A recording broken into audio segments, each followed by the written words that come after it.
Film शुरू होती है और हम एक डरी हुई औरत को देखते हैं। दरअसल उसने गोदाम में कुछ ऐसा देख लिया था जिससे उसके होश उड़ गए। एक घर में मालिक की बिल्ली को बेरहमी से मार दिया गया था। चौंका देने वाली बात ये कि ये काम किसी इंसान का नहीं बल्कि एक रोबोट का था। इस रोबोट को बनाने वाला इंसान एक साइंटिस्ट होता है जिसका नाम एडन था। उसके बेटे की एक हादसे में मौत हो गई थी जिसके गम से वो बाहर नहीं आ रहा था। तब अपने बेटे की याद में उसने अपनी टेक्निकल खूबियों को इस्तेमाल करते हुए इस रोबोट को बना दिया, जिसका नाम भी उसने अपने बेटे जैसा ही रखा, यानी कि रॉबिन, जो इस फिल्म का नाम भी। अब जैसे उसने देखा कि रोबोट का हाथ हिल रहा था तो वो हैरान होने के साथ साथ खुश भी हो गया। उसने इस रोबोट रॉबिन को अपने बेटे की तरह ही अपनाया। ऐसा लग रहा था जैसे उसकी जिंदगी एक बार फिर खुशियों से भर गई है, मगर उसे इस बात का अंदाजा नहीं था कि ये एक मशीन है जो अब अपने दिमाग से सोचने लगी है, जिसके अंजाम बहुत बुरे हो सकते हैं, क्योंकि अब जाहिर है उसके अंदर इमोशंस, जज्बात भी। और उसने इस बिल्ली को इसलिए मारा क्योंकि उसे लग रहा था कि एडन का प्यार इस बिल्ली में बट रहा है। उसे ये चीज अच्छी नहीं लगी, जलन हो रही थी उसे, तब उसने इस बिल्ली को ही रास्ते से हटा दिया ताकि एडन का प्यार सिर्फ उसे मिले। इसके बाद सीन बदलता है और हम एक लड़के लियो को देखते हैं जो पिछले 5 साल से एक लड़की के साथ था। दोनों एक दूसरे को पसंद करते और आज लियो उसे शादी के लिए प्रपोज करता है। उसकी दोस्त काफी खुश हो गई, लेकिन वो ये नहीं जानती थी कि लियो के ऊपर भारी कर्ज है और कर्ज लेने वाले हर पल उस पर नजर बनाए हुए हैं। अब जब उसकी दोस्त लियो से उसके काम का पूछती है तो वो बात को टाल देता है, कहने लगा कि मैं तुम्हें अपने बहुत ही करीबी दोस्त से मिलवाने वाला हूँ, जो और कोई नहीं बल्कि एडन था। वो लियो का अंकल था जिसके घर ये दोनों बहुत जल्द पहुँच जाते। इनकी बातों के दौरान एडन ने बताया कि कुछ साल पहले एक सड़क हादसे में मेरी याददाश्त कमजोर हो गई है, इसी वजह से उसने लियो को भी काफी देर से पहचाना था जब उसने अपनी जान पहचान बताई। अब बूढ़े होने की वजह से उससे ठीक से चला भी नहीं जा रहा था, इसलिए लियो की दोस्त एडन को सहारा देकर घर के अंदर ले जाती है और ये सारा कुछ ऊपर खड़ा हुआ वो रोबोट देख रहा है। अब लियो एक जगह पर बैठकर एडन की तस्वीरें देख रहा था। अचानक उसे अपने पीछे की खिड़की से जोरदार आवाज आई। उसने हैरान होते हुए फौरन जाकर देखा जहाँ पर्दे के पीछे वो एक छोटे बच्चे की परछाई को देखता है, मगर अब जैसे उसने दरवाजा खोला तो वहाँ पर कोई भी नहीं था। अब जब वो रूम से बाहर आया तो फायर प्लेस के पास एक अजीब से रोबोट को बैठा हुआ देखता है। लियो को काफी हैरत हुई। इतने ही देर में उसकी दोस्त भी आ गई जो भी हैरानी से उसे देख रही थी। इतने में ही एडन भी आ गया। वो फखर से बताता है कि ये रॉबिन है, एक रोबोट जिसे मैंने ही बनाया है और ये बहुत कमाल का रोबोट है। अब उसने रॉबिन की खासियत दिखाने के लिए सबको बाहर जाने को कहा और दरवाजा बंद करने को कहा। लियो की दोस्त ने जब 3 बार दरवाजे पर दस्तक दी और सब अंदर आए तो रोबोट वहाँ से गायब हो चुका था। अब ये देखकर लियो को लगने लगा जैसे घर में और कोई भी मौजूद है, मगर मेड ने यकीन दिलाया कि यहाँ हम चारों के अलावा और कोई भी नहीं है। अब कुछ देर बाद एडन आराम करने चला जाता है और मेड उन दोनों से बातें करने लगी। वो कहती है मुझे एडन की फिक्र होती है, जब से उसका बेटा गुजरा है तब से उसका बर्ताव काफी अजीब सा हो गया है और मैं उसकी फिक्र बिल्कुल अपने बाप की तरह ही करती हूँ। अगली सुबह पता चला कि मेड काम पर नहीं पहुंची। ये बात काफी हैरान कन, क्योंकि इतने सालों में ऐसा पहली बार हुआ था कि उसने बिना बताए ही छुट्टी कर ली हो। इस बात से एडन को फिक्र होती है। तभी उसने रॉबिन को देखा जिसके चेहरे पर खून लगा हुआ था। उसे गड़बड़ लगी। अब डायरेक्ट पूछते हुए उसे डर सा महसूस हुआ, इसलिए किसी बहाने से वो रॉबिन को गोदाम में लेकर गया। जब उसने रोबोट की जांच की तो उस पर से मेड के कपड़ों के टुकड़े मिले। ये देख एडन को बहुत गुस्सा आया। उसने चिल्लाते हुए रॉबिन से पूछा, क्या ये हरकत तुम्हारी है? तुमने मेड को मार डाला है? पर इस बात पर वो खामोश रहा। उसकी खामोशी में ही एडन को जवाब मिल गया। वो समझ जाता है कि ये सारा इसी का किया धरा, इसीलिए वो रॉबिन को बंद करने का फैसला करता है। वो गुस्से में उसकी बैटरी निकाल कर वहाँ से चला जाता है, मगर वो इस बात से हैरान था कि ये रोबोट तो बिना बैटरी के भी एक्टिवेट हो जाएगा। इसी रात जब सब सो रहे थे और घर में अंधेरा छाया हुआ था तो लियो पूरे घर में घूमने लगा, क्योंकि उसका मकसद एडन के घर में छुपी तिजोरी और पैसों का सुराग ढूंढना था जिन्हें वो चुरा लेना चाहता था ताकि अपना कर्ज चुका सके। वो यहाँ बहुत छानबीन करता है लेकिन उसके हाथ कुछ नहीं लगता, इसलिए वो मायूस होकर वापस लौट आता है। अगली सुबह एडन गोदाम में जाता है ताकि वो रोबोट को चेक कर सके, लेकिन हैरत उसे तो रोबोट वहाँ मिलता ही नहीं, इसीलिए वो घर लौट आता है। तभी उसे ऊपर से पियानो की आवाज आती है।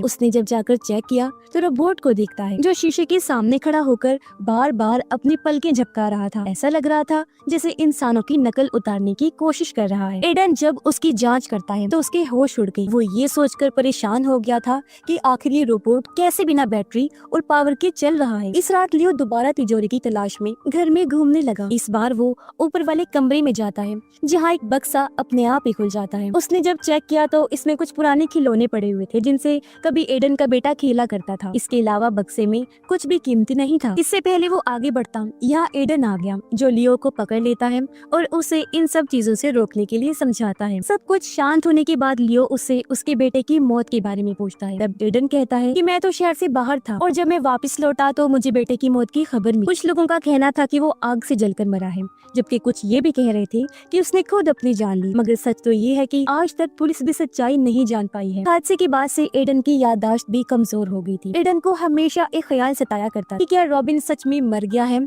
या वो अब भी किसी रूप में जिंदा है। अगले दिन तो पुलिस वाले एडन के घर आते हैं। दरअसल मेड का भाई बहुत परेशान था क्योंकि 2 दिन से उसकी बहन लापता थी, इसलिए उन्होंने पुलिस में शिकायत कर दी। पुलिस ने जब इस बारे में एडन से सवाल किया तो उसका कहना था कि मैं इस बारे में कुछ नहीं जानता। तब पुलिस ने कहा कि आखिरी बार मेड को इस घर के गोदाम में देखा गया था। उसने घर जाने के लिए टैक्सी ड्राइवर को भी बुलाया था, लेकिन टैक्सी ड्राइवर काफी देर इंतजार करने के बाद वापस लौट गया था। लेकिन हर बार यहाँ एडन यही कहता है कि मैं कुछ नहीं जानता, क्योंकि पुलिस को भी कोई सबूत नहीं मिला था, इसीलिए वो भी वापस लौट जाती है। लेकिन हम देखते हैं कि मेड का भाई जो घर के बाहर ही छुपा हुआ था वो चुपके से गोदाम में आता है। उसने अपनी बहन के फोन पर कॉल की, तब रिंग की आवाज भी अंदर से आती है। आवाज का पीछा करते करते वो जब अंदर आया तो वहाँ का नजारा देखकर उसके होश उड़, क्योंकि वहाँ उसकी बहन की लाश बुरी हालत में पड़ी हुई। और अब कुछ भी समझने से पहले अचानक उसके पीछे रॉबिन रोबोट भी आ जाता है। घबराते हुए उसका भाई पुलिस को कॉल करने लगता है, लेकिन रॉबिन ने एक तेज धार लोहे के जंगले को उसकी तरफ फेंककर मारा, जिससे उसकी भी जान चली जाती है और चुपचाप हो जाकर फायर प्लेस के पास बैठ जाता है। अब एडन एक बार फिर उसके पास आया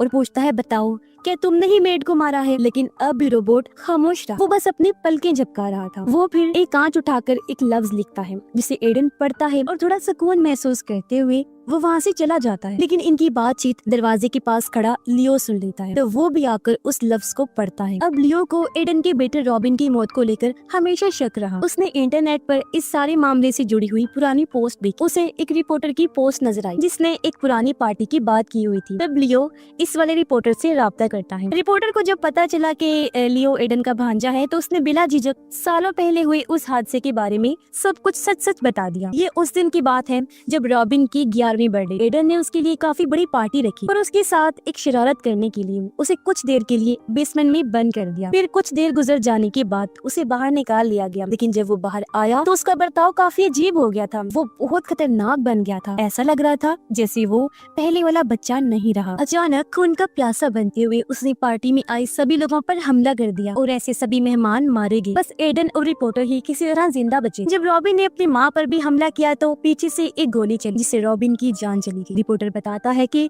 वो गोली किसी और ने नहीं बल्कि खुद एडन ने ही चलाई। अब इससे एडन का नाम खराब हो सकता था, तो इस चीज से बचने के लिए उसने पुलिस को पैसे देकर इस मामले को यहीं दबा दिया। सच्चाई जानकर लियो के होश उड़ जाते हैं। उसे यकीन ही नहीं आ रहा था कि ये सब कुछ भी हो सकता था। तभी उसकी दोस्त भी आ जाती है जो गुस्से में लियो पर चिल्लाती है, क्योंकि उसने लियो का फोन देख लिया था जिस पर कर्ज लेने वालों के मैसेजेस आ रहे थे। इस पर लियो उसे सफाई देता है कि मैं बस अपने अच्छे फ्यूचर के लिए पैसे कमाने की कोशिश कर रहा था, लेकिन उल्टा मैं तो कर्ज में फंस गया और अब हमारे पास सिर्फ एक ही रास्ता है और वो है एडन के घर से कुछ पैसे चुराना। वो अपनी दोस्त से वादा करता है कि कर्ज उतारने के बाद हम दोनों शादी कर लेंगे और अपनी जिंदगी की एक नई शुरुआत करेंगे। रात को प्लान के मुताबिक लियो की दोस्त ने एडन की कॉफी में नींद की दवाई मिलाई, जिससे कुछ ही देर में वो गहरी नींद में चला जाता है।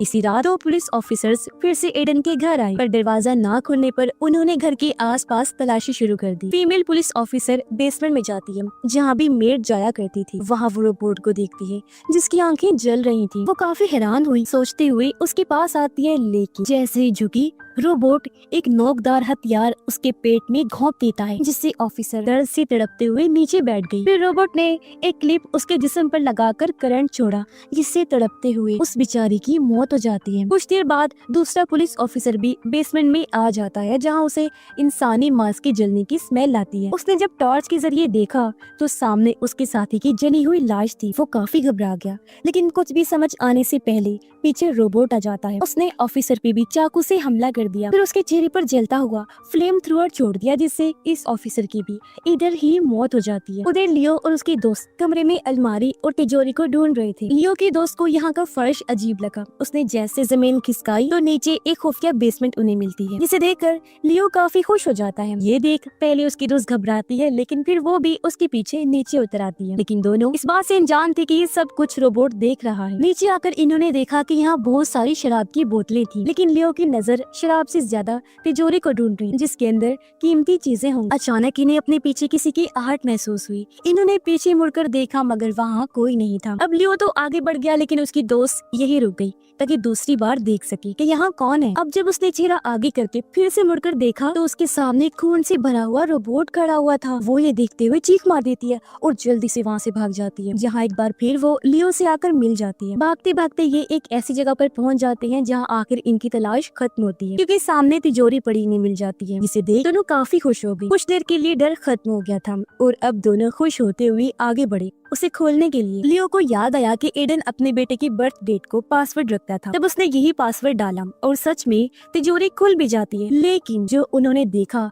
कभी सोचा नहीं था, क्योंकि तिजोरी एकदम खाली थी, ना तो कोई ज्वेलरी थी और ना ही पैसा, जिस वजह से दोनों के मुंह लटक जाते। ये देखकर लियो की दोस्त उदास हो जाती है, क्योंकि वो समझ गई थी ये रोबोट के हाथों हमारी जान भी खतरे में है, साथ ही बदकिस्मती से हाथ भी कुछ नहीं लगा। वो रोने लगती है, पर इससे पहले वो कुछ कर पाते एक लोहे का रॉड उसकी गर्दन के आर पार हो गया, जिससे वहीं वो ढेर हो जाती है। ये देख लियो को बहुत अफसोस हुआ, लेकिन उसकी मौत का गम मनाने का भी टाइम नहीं था। इसलिए लियो ने वहाँ पड़ी एक रॉड उठाकर रोबोट पर हमला कर दिया, लेकिन वो अभी भी काम कर रहा था। अब रोबोट एक कांच से लियो पर हमला कर देता है, जिससे वो बेहोश हो गया। उसे जब होश आती है तो वो खुद को कुर्सी से बंधा हुआ पाता है। अभी वही बेसमेंट थी जहाँ कभी रॉबिन को बंद किया गया। तभी रोबोट बोलना शुरू कर देता है। हैरत वाली बात कि उसकी आवाज में रॉबिन की आत्मा की परछाई। वो यहाँ अपने बचपन को बताने लगता है कि कैसे मेरी माँ मुझे छोटी से छोटी बात पर यहाँ कैद कर दिया करती थी। हर झूठ पर, शरारत पर उसे सजा मिलती। अब रोबोट लियो से पूछता है कि तुम यहाँ एडन के घर क्यों आए हो, किस मकसद के लिए आए हो। तब लियो झूठ बोल देता है कि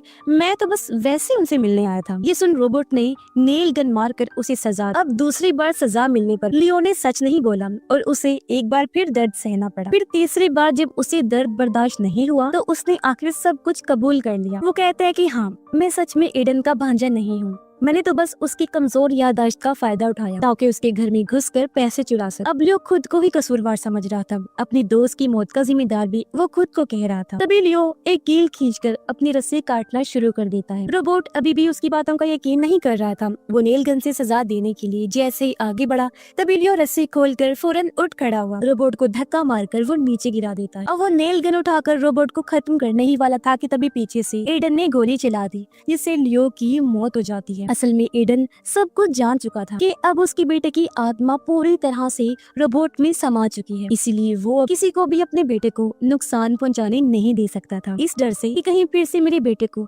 मुझसे कोई अलग ना कर दे। इसीलिए एक बार फिर वो रोबोट को ठीक करके पहले जैसा बना देता है, यानी अब पूरी तरह ये रोबोट उसके बेटे के रूप में नई जिंदगी की शुरुआत करता है। और अगर किसी ने भी उनके बीच में आने की कोशिश की या रोबोट को नुकसान पहुंचाने की कोशिश की तो वो खतरनाक रोबोट और ये पागल एडन उसे नहीं छोड़े। और इसी के साथ ही इस फिल्म की कहानी भी यहीं पर खत्म हो जाती है।